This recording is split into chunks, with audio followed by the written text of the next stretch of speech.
Oh, yeah. Yeah, nice to meet you, Mike. Go on. Yeah, sorry I haven't met you yet. We've been laying low, man. We just got you to the firehouse. Trying not to get out too often, you know? Right, exactly. Time boys. I was just gonna ask you. Yeah, I'm working on that. No, haven't done it. Done some. You used to? So far. Yeah, probably 30 years. Oh, okay. Hey, Richard, good morning. Oh, you did.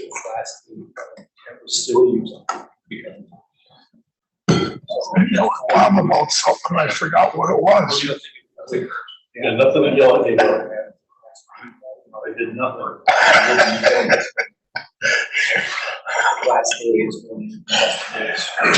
You say that now. No, I did nothing. Yeah, for proof.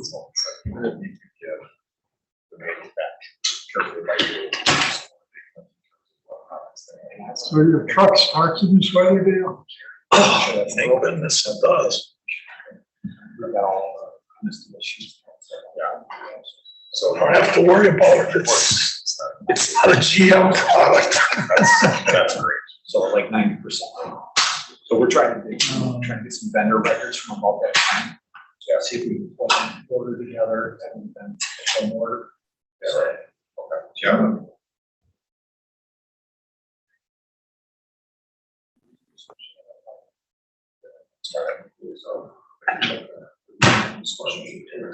I gotta come back from tonight, I have a meeting.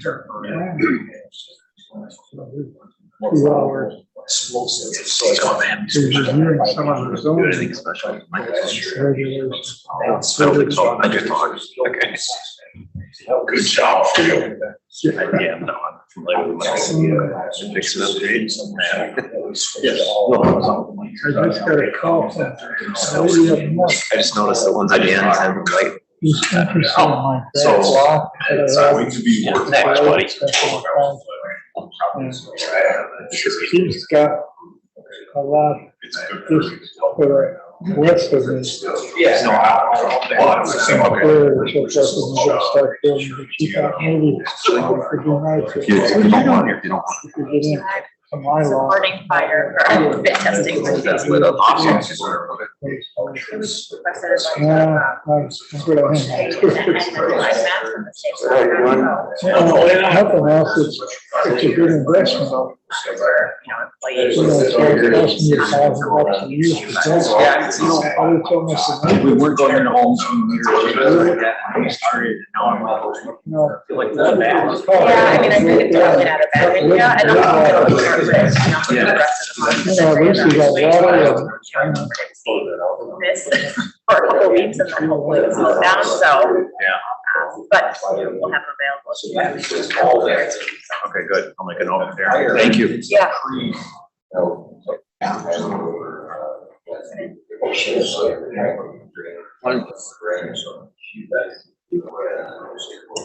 So I got to know a lot about the helicopter. you figured out the phone.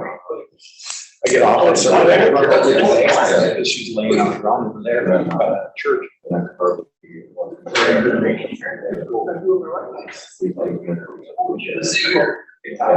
So close to. That's a good, that's a good news for the day, so. Yeah, I think we're okay, but we'll get some better stuff. Or maybe that's what I call it. I can't believe it.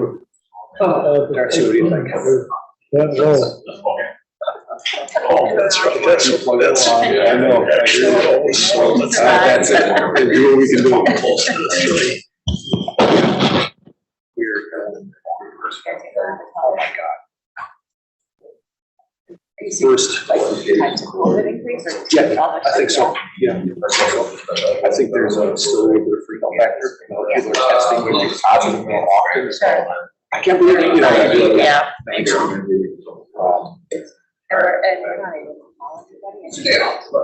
Start. Talking off the edge. Yeah. Our first week of the year came around. Yep. Let her rip. Hold on, Mike, so late. Last year's month. See what they, see what else that's about your animation with minutes. I didn't realize how white the back of the All right, let's call the board. What are you laughing at? Parks and Capital Assets meeting of January 11th to order. Roll call. Fields here. Coleman here. Kuzikowski here. Richard's here. Super there. Segal here. Approval of minutes. 12/4/21. Changes or questions?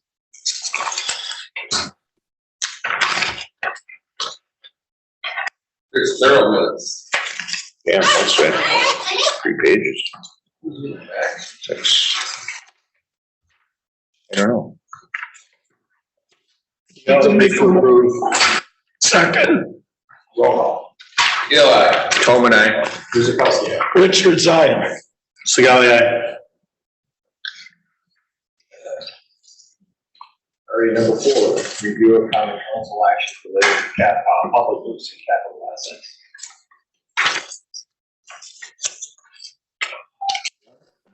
No. I guess. And Guzikowski, I guess, as far as doing some review of the common council actions, engineering like to speak on the closing of projects for the roadway improvements. Past council meeting, last one in December, the council approved the final payment for the 2021 CIP roadway improvements. Just want to give you some quick highlights since you guys were involved. The project ended with a total cost of 1.7 million, which is approximately 300,000 over the original bid. 400,000 of that was paid out of the TIF district number 7. Out of those increases, about a third that was, we included 2 new segments that weren't in the original bid, but were alternatives. The other 2/3 were due to increase in additional concrete patching throughout the projects. Some of the major highlights, we completed 6.4 miles of roadway maintenance, which was significant.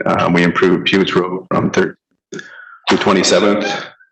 Part of that, the DPW assisted us in doing storm sewer work where we enclosed one of the deeper ditches along the south side. Out of that 6.4 miles, 2.1 were surface treatments. Surface treatments contain chip seals and another called a scrub seal for a total cost of 166,000. So for 9% of the money spent, we did approximately a third of the roads this year. So that's very significant. Falls in line with our CIP funding alternatives analysis, which to put more money towards maintenance efforts on high rated roads to increase their life. And on the back end, get our backlog for money and expenditures to decrease a little bit. So those are the highlights. If you have any questions, I'd be happy to answer. Thank you. Thank you.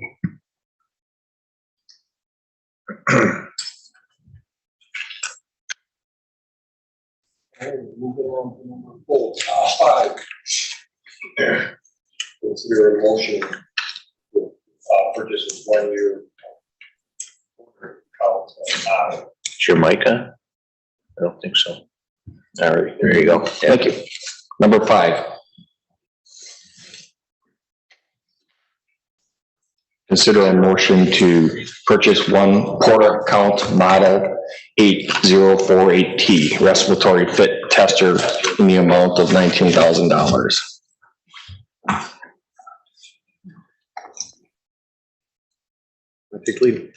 Tom Johnson, Assistant Chief at the Fire Department. Darcy DeVois, Health Officer, Deal Creek Health Department. So we are requesting approval to purchase a respiratory fit testing machine for the city of Oak Creek. Previously, we have had a shared machine between 4 communities in Milwaukee County. So we've only had access to the machine 2 or 3 months a year to fit test all of the employees at the city of Oak Creek who are in need of that.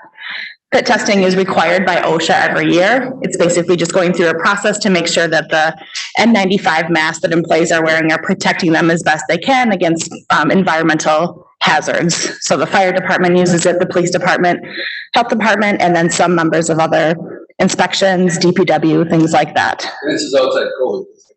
Right, yes. So it's something we've done annually for a long time. Of course, N95s are in the news a lot now, but we use them for lots of other reasons outside of infectious disease as well. And this was an approved CIP project for 2022. Mm-hmm. Any questions that we can answer? Question.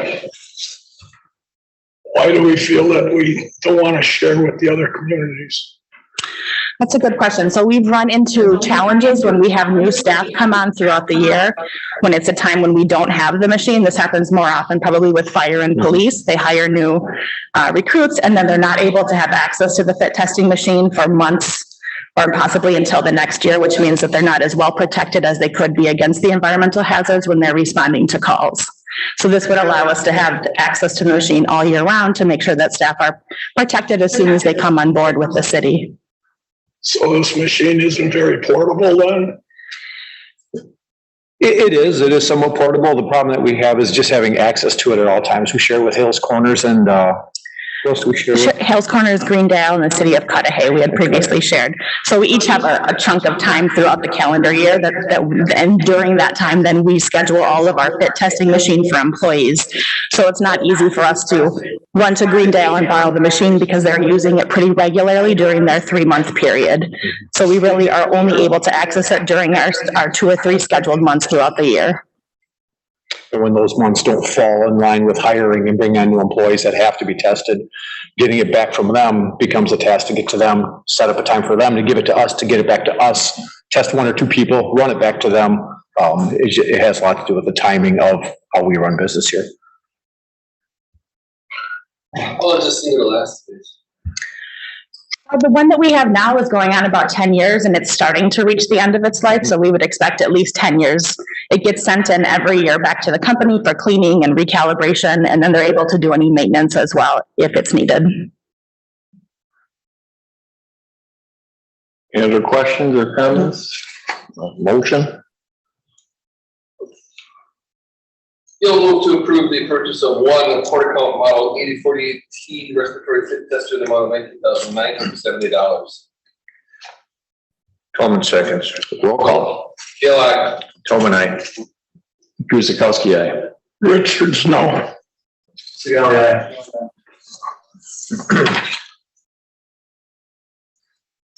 Alrighty, number 6. Thank you. Thanks, guys. Thank you. Thank you. Thanks, Darcy. Consider a motion to approve the purchase and installation of the Mitsubishi 3-phase UPS and with a backup battery supply. Morning. Chief David Stecker, Oak Creek Police Department. I'm here, we did have this in the 2009 process for the 2020 budget to get the UPS, which is the uninterruptible power source. Basically what it does is we need to have all of our computer and servers and dispatch center operating if we have a power outage before the generator kicks in. This is that bypass that helps with it during that time. We had started getting that going. We had it approved. We started moving forward and COVID hit. And then we had delays and delays and delays. And the business that we were working with, the contractor went out of business. So we're currently working with our city attorney to get our deposit back on that. But in the meantime, we need to get this done because it was overdue for 2020 when we needed to get it done. And we have not had any of that maintenance done. Batteries, we weren't going to put money into batteries to have them kicked out when we were going to get this replaced. In that same time, obviously, as we've seen with everything else, the logistical items for products as well as the shipping have all increased. So reached out to make sure that we had 2 companies that were not going to go out to business on us on a national level and came across both Nationwide Power and Unified Power. They both came out, did site surveys and brought back their quotes. We would like to move forward with Unified Power, $44,231.10. That is to get everything up and running. That's to take out the old system, put in the new system, put a manual bypass switch in, because we do not have that right now for maintenance. That was a requirement from Dick Kalka through maintenance. as well as the batteries involved as well. Part of that is the increase and part of it is the recoup. Working with finance would be to get the difference through undesignated capital improvement funds that are available.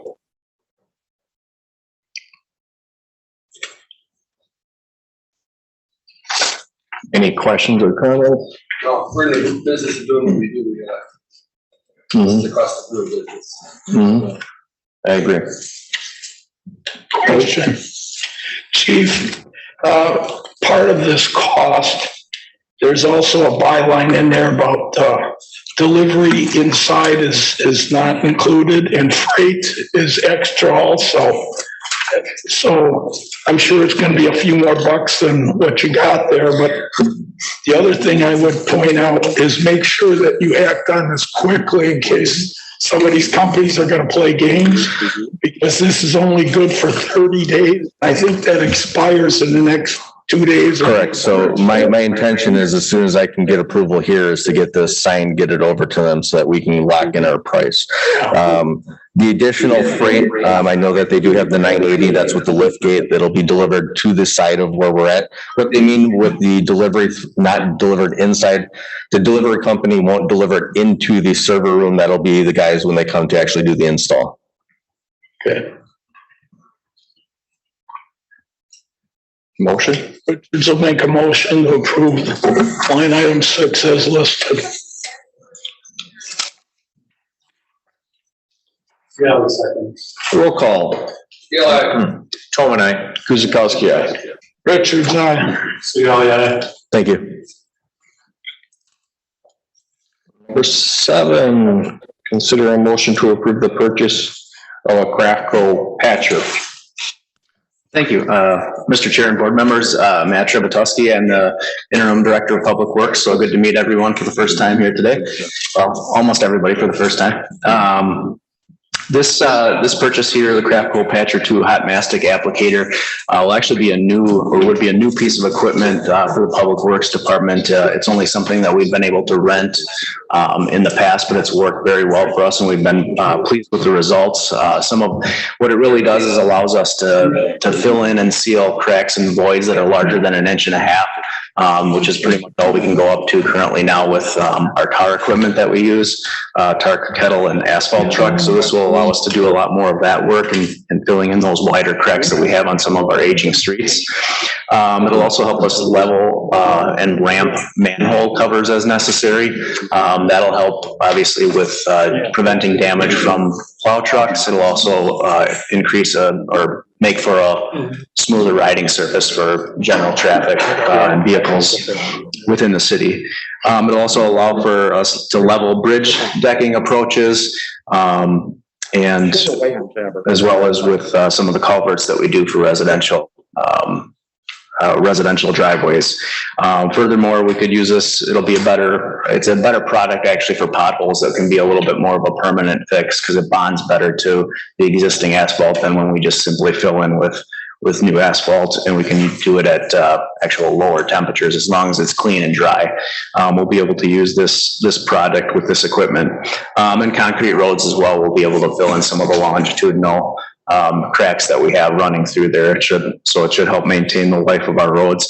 I would look at from a PACER rating, probably looking at it more from engineering standpoint, we're probably looking at 5, 6, 7 rating of roads that we would be wanting to work on to fill in those cracks, as opposed to more of the seal coat applications, which would be some of those higher level ones to help out earlier on in the process.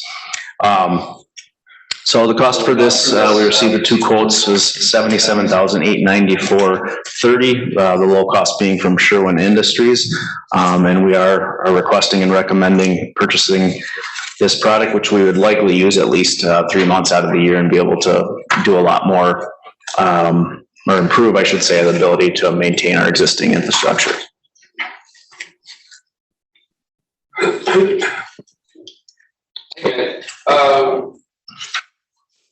Seems like a very interesting equipment in terms of extending the road. We've been trying to do street sampling for years, getting after our roads earlier rather than later. Does this really require a lot of training? Not too much. We actually have some, couple of our crews that are already trained in it since the times that we've rented in the past few years. Okay. It'll pretty much be the same model that we've rented, from Sherwin Industries. So we should be set to go. We'll probably try, just to starting off again, it's been a couple of years. We'll probably want to go on some streets that are less noticeable just to get a few practice, tests in before we do any real, more heavily traversed areas. And we did approve this through CIP already, right? Yes. Yeah. Question. I should state that this is definitely a good investment. We used to do this all the time in the past, and that's part of my first question. What happened to the old one? I know you're a fresh guy, fresh meat on the hanger here, but we used to have one, okay? We used to use it a lot. Why? Because cold patch just doesn't cut it. It's in there for a couple days, couple weeks, and then it's gone. The hot patch is the only thing that's gonna stick for a while until you come back in the summertime and redo the road, but this is definitely a good investment. It's just a shame that we must have got out of that business because we had one.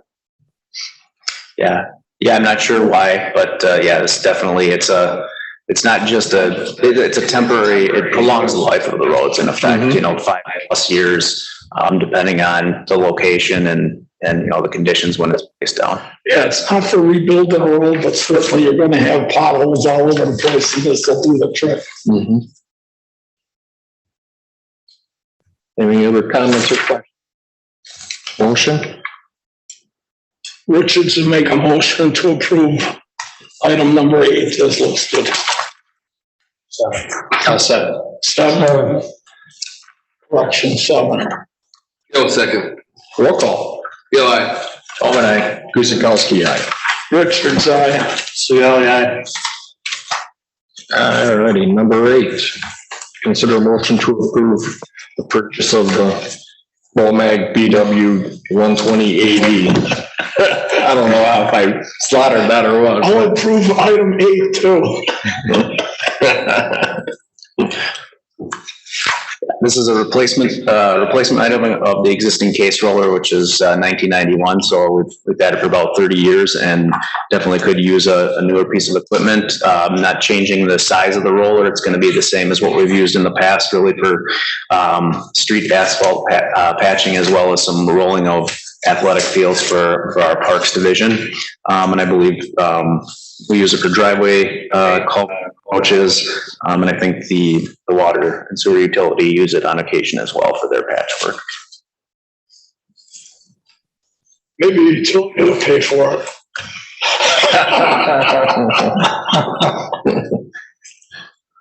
Any questions or comments? Sure, Mike's on board with that. Richards will approve item 8 as listed. Gill, seconds. Roll call. Gill, aye. Tolman, aye. Guzekowski, aye. Richards, aye. Suyoshi, aye. Number 9, consider a motion to enter in a contract with Grafe. Is this you? That's me.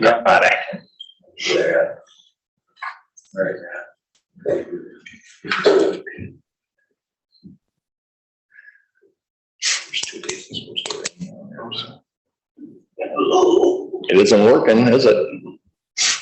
I'll talk loudly. So this project is for the, hey, there you go. I won't scream. For the Forest Hill Manor Water Main Relay, Silverdale, Belbath, the streets in that area. We went out and looked at a number of engineers to do this work. All of them pretty much equally qualified. Grafe is the recommendation here, largely based on their price, which is unusual from an engineering selection standpoint, but because they're all pretty much equally qualified, all the engineers were in the $45,000 range. These Grafe is in the $36,000, $37,000 range, so it's worthwhile. We know they take a little bit more oversight to make sure the project gets done the way we need, but it's still something worthwhile. So this recommendation is to hire the engineers to design that project in order to construct it yet here in 2022. Did Seaford have to turn around and bribe you to get this done? I say it's about time. He said we could lay down all our equipment in his front I've yard. got bad roads in my neighborhood. When do you plan to start that, Mike? So construction will be in 2022, probably looking in the July timeframe to start. We've got to get, just starting design now, we've got to get the design done and then get permitting done, bidding done, so we can start, yeah. It's about time. Yes, sir. All right, got Sportsman, I was an older. a motion for number 9? Gail moved to enter into contract with Gray for the design of soil borings for the Forest Hill Manor water relay in the amount not to exceed $36,800. Tolman seconds. Roll call. Gail, aye. Tolman, aye. Guzekowski, aye. Richards, aye. Segali, aye. Alrighty, number 10, consider a motion to approve progress payment for Rawson Avenue water extension. Yeah, this item is just sort of a standard progress payment for this construction contract. The only thing left at this point, water is flowing through the main, so it is considered complete. We have to work on restoration. That won't happen until spring of this year. So this is just another progress payment at $57,220.34. Pretty straightforward. Any questions? Motion? Segali moves to approve the progress payments for Ross Avenue Water Extension to IHC Construction, amount of $57,220.34. Richards will second. Roll call. Gail, aye. Tolman, aye. Guzekowski, aye. Richards, aye. Segali, aye. Number 11, consider a motion to approve the purchase of a towable diesel standby generator. So we use our standby generator to power lift stations, sanitary lift stations when we have power outages. We only have 2 sanitary lift stations left.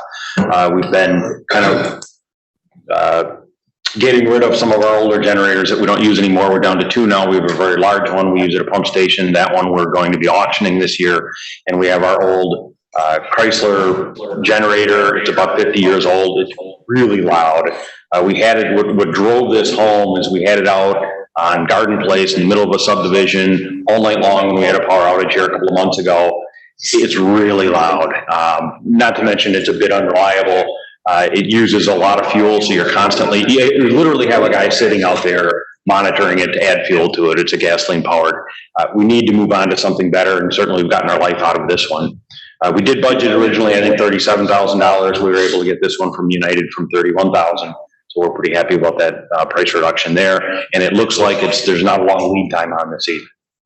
So this backup generator can power both sanitary lift stations. It can power our office building. We have limited circuits there on the emergency circuit. It also is a 480 volt generator that can that can power the pump station in Janet if we needed it, even though that's not its primary location. Mm-hmm. So I have some versatility for us. Mike, is this brand new though? Brand new, yes, sir.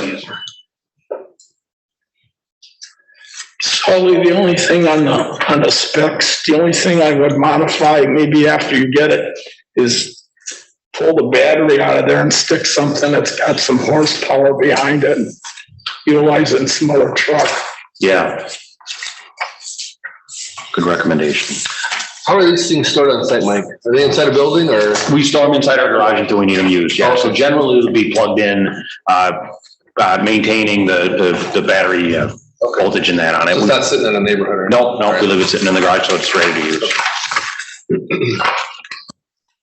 Brushless too. I like it. Right? Yeah. Yeah, they just purr. I mean, they won't disturb anyone. That one is terrible.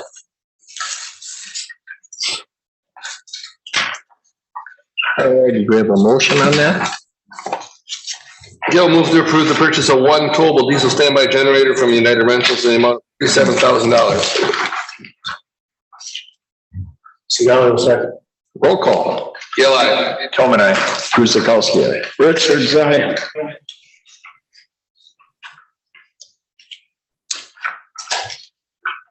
Oh, Segali, sorry. That's all right.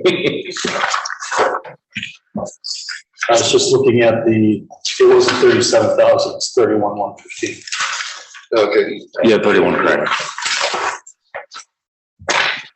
All righty, number 12. Sorry, yeah, we'll have to amend that. Yeah, let's say that. Yeah, well, I guess, we'll adjust the motion on item number 11 to, what was this report?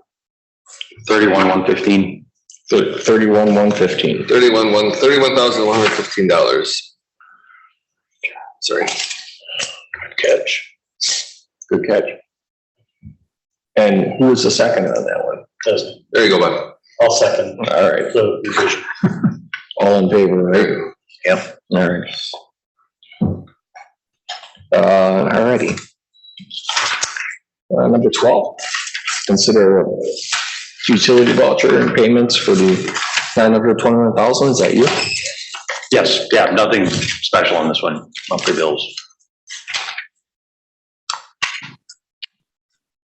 Only there's a line for L&S Electric, low lift VED. I'm assuming that's a VFD.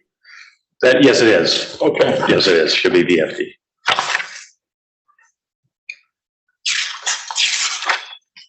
R.A. Smith National Services, Mod Homes. I'm not familiar. What is that, Mod Homes? Mod Homes is a subdivision that went in, kind of down by me, Howell Avenue, south side of Elm Road. It's a new subdivision that went in there. This is for the inspection of the infrastructure. Okay. Did they lay their water sewer down there on the second phase? Sewer's done for the second phase for sure. I think they're still waiting on water. Oh, they were doing testing on water, so water's in, just to be tested.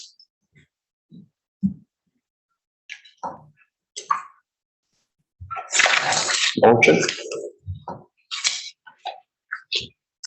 Okay, we'll move to approve utility vouchers for payment in the amount of $921,520 Comment second. Roll call. Go ahead. Tom and I. Bukowski. Richards, aye. Go ahead.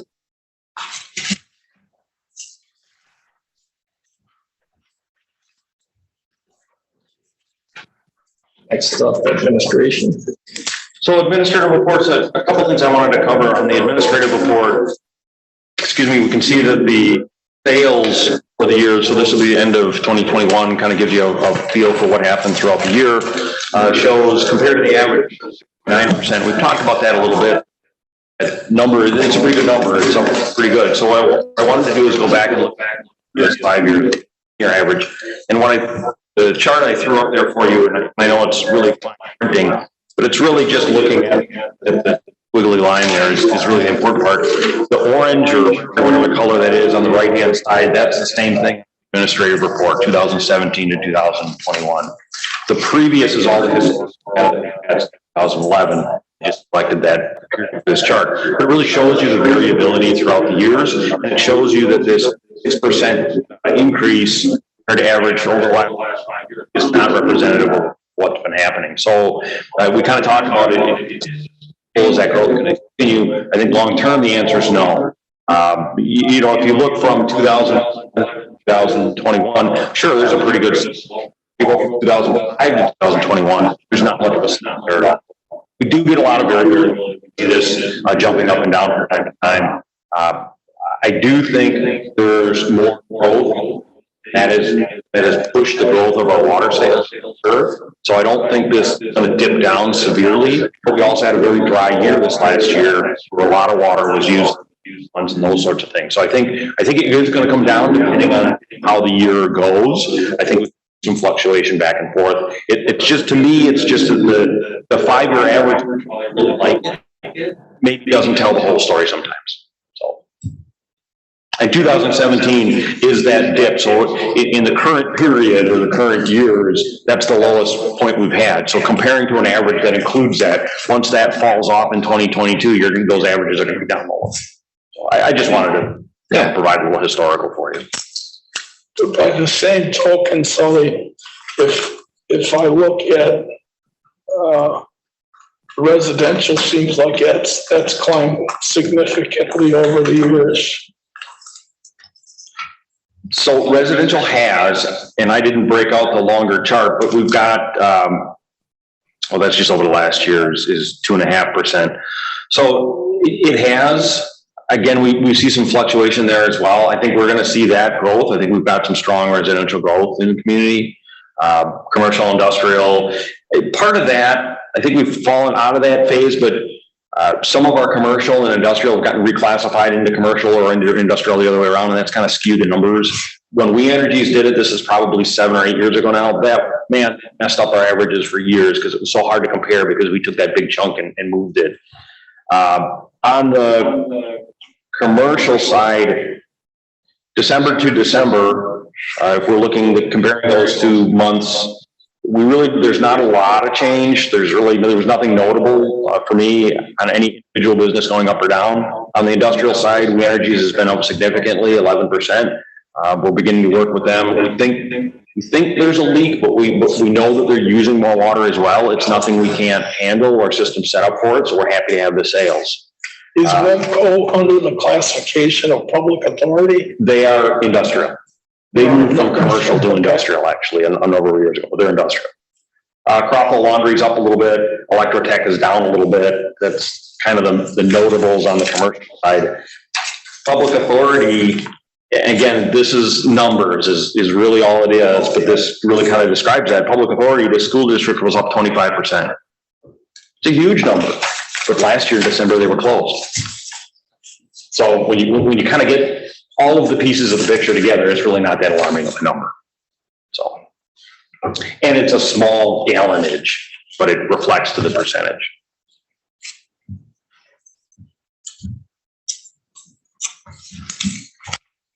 So that's all I really had on administrative. Okay. I'll start right there.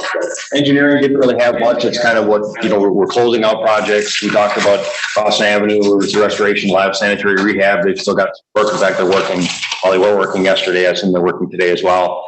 On that, we're slowed down on our low lift project. We've got almost everything done down there. In fact, the restoration was already completed. They've got one light pole to put up and complete wiring. So that'll happen when the weather gets a little bit warmer. All the information's there. And we've certainly got some development projects that are going on as well, but these are closing out projects, I think, is a theme there. Distribution, we talked about the water main break at the tower and the associated break on 27th Street last month because it was fresh and it just happened. This is the report that reflects that. The water lateral is kind of a unique one on East Forest Hill here. When we redid the water main there, we would replace laterals to people that had laterals previous. This home was not connected to the water, so we had nothing to connect to. So we ran a lateral into the property as we would. Turns out they had a previous lateral. They're still on a well, but they had a lateral connected to the main. And they called us and said, hey, we don't think you ever tied that lateral together. Well, we didn't, because we didn't have a location on their old lateral. So we came back now and made that tie back in. So they're made whole, you might say. When they sell the house or they want to get rid of their well sometime in the future, they're all set to go as they were before we replaced the water main. So it's kind of a unique one. It's a little bit different for us. Let's see. Yeah, the valve repair that was done on Rawson, the only thing notable there is that's 1993 vintage. We're starting to see more of those in that particular valve model. The O-rings are getting frozen on the shaft, and we've got our strongest guy, well, two guys, but we've got our strongest guy with pipe extensions on our valve keys, and we can't get these valves to move at all. They will not move. And it's all because the O-ring is frozen to the shaft in the body. So we have to go there and rebuild those valves. One we needed for the Rawson Avenue project. That's what sort of started this. And now we've discovered another one in that subdivision, and we're looking more globally on that vintage and that model, where else we're going to have problems. Perhaps you recall in Parkway is a street. I can't think of the subdivision name, but east of Shepherd, south of Stonegate, that vintage valves, we've had having a lot of corrosion problems on it. So we're preemptively going in and replacing some of those valves in that subdivision. If we get a water main break, we've had to back off 3 and 4 valves, taking up more and more people trying to isolate that main. So we're preemptively going in there and replacing those valves. This is going to be a similar situation now that we have identified this as a common problem. I think, Sullivan, while you're talking about that goes back, if we look at the measurements for the last year, and that's coming up here a little bit, operating the valves is probably the only one we took a hit on. But Darren, made a tremendous push at the end of the year to get everything else caught up. So I think out of the whole year, the only thing that we kind of missed the target on was operating the valves. Yeah. But I think what we had said in the past was that, just like what you're talking about now, there are flows where we found a lot of bad valves in the past year that we've had to rebuild, and that's what set us back. Right. So this is just an extension of that same thing. Yeah, almost jokingly, we had to tell the summer help, stop operating the valves for that period because we're getting too many, we can't repair all these right now. And if they find a leaky valve that they can jam open, we can take care of it later, great. But a lot of what they were finding were ones that had to get repaired right now. And so, yeah, we can only do so many at a time. Yeah, that was a weird year as well. That hasn't happened very often. And actually, the other thing is we probably got to give the highway department a pat on the back for the commotion you created on 27. Oh, absolutely. Yeah, they did a fantastic job. They were sitting out there almost the whole time running plows up and down the street trying to keep it clear. Personally, it's because of the design of the road. The high point is on that east side and it just sheets across, and with as cold as it was, they were salting almost constantly, going back and forth and plowing the ice out. They did a fantastic job. Lots of extra barrels for that effort too. Yeah, no, it was great. I think you're gonna have to buy them some donuts too. With regard to the distribution goals, that's a good point. Yeah, clearly valve operation stands out. Hydrant painting is another one that we didn't quite hit our mark, but in that case, it's because we had the people painting our lift stations, so they're painting the cans there. They spent more time doing that, slowed us down on painting hydrants a bit. But to me, one of the most notable is our sewer cleaning and televising. They really caught up on that and did a great job on getting ahead of what the goal is because we were behind from the previous year. So I talked to Andy this morning and he's just itching to go. He hopes tomorrow he can get out and start cleaning. It's a little too cold now to get out. He wants to get 8,000 feet done in January, really sort of set the year on a good level. So we should be doing good there too. Plant operations, nothing in particular. The only number the sluice gate project is done. We're very happy about that.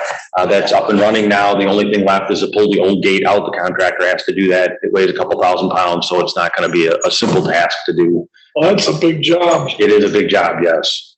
But having it done we're really happy about that. The flow meter at Janet, we've been running without a flow meter there, just running off of pump hours. The meter's in. The controller for the meter wasn't working. They fried it when they put it in. So the contractor's got to come and replace that. Not a huge deal there. And on the numbers, the only thing that I wanted to point out is yearly pumpage compared to this 5-year average was up 6.7%. But if you look at and sort of break down the west zone and east zone, the east zone or the main zone is largely Oak Creek, a little bit of Caledonia there. The west zone is largely Franklin, a little bit of Oak Creek there.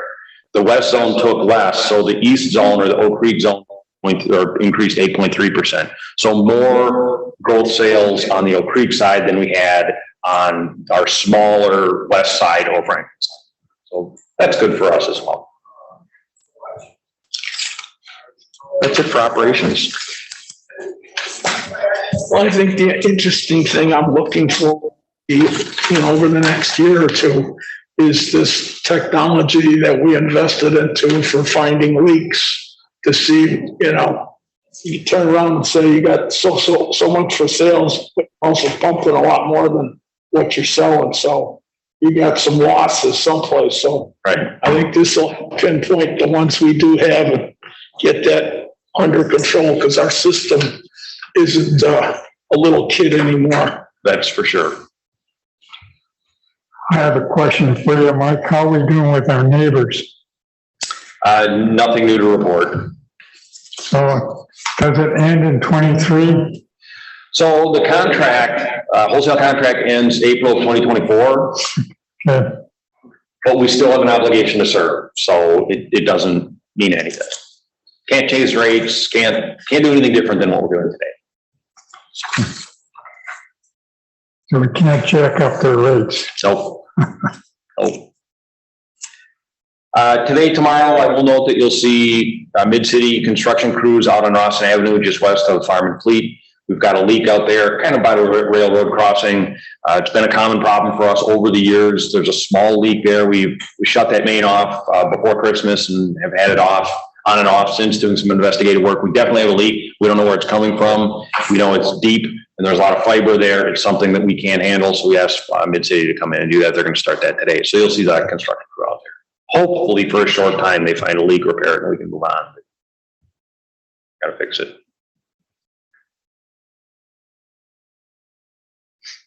Any other questions or comments? Motion to adjourn? Oh, you still got engineering, or is, you want to talk about that? Sure. I'm sorry about that. Engineering. It's really just a narrative, so. Yeah, that's the question. Anything particular, Dale? Yeah. The Lakeshore Commons.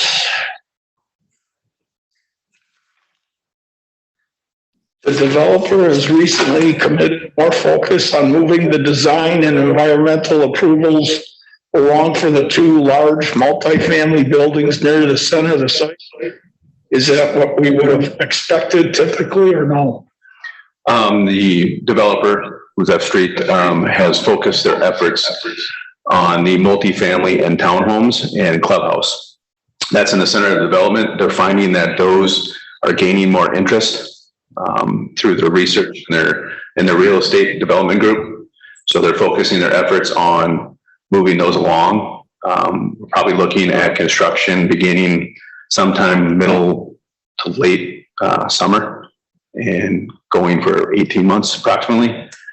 For some reason, I don't know, maybe it's just me, lack of sleep last night, but I thought that that's a little bit different game plan than what was originally anticipated, but I don't see anything wrong with that.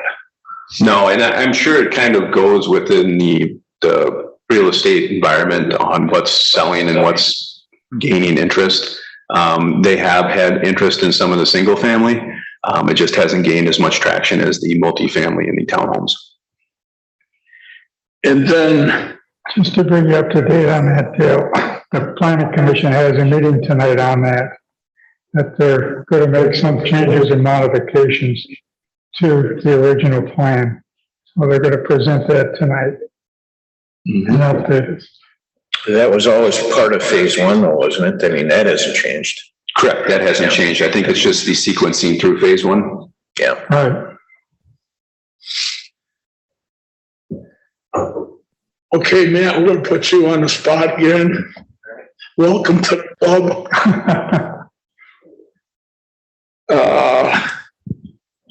Bollard lights with Carrollton with the school district. Are we doing electrical installations for the school board now? Well, there won't be any electrical. It'd be more like the bollards that you see at the high school, the big spear round balls, or like at a Target, the big red kind of protective barriers. That's what they had received a grant for, and they were looking if we would help with them unloading those and helping install those at the school.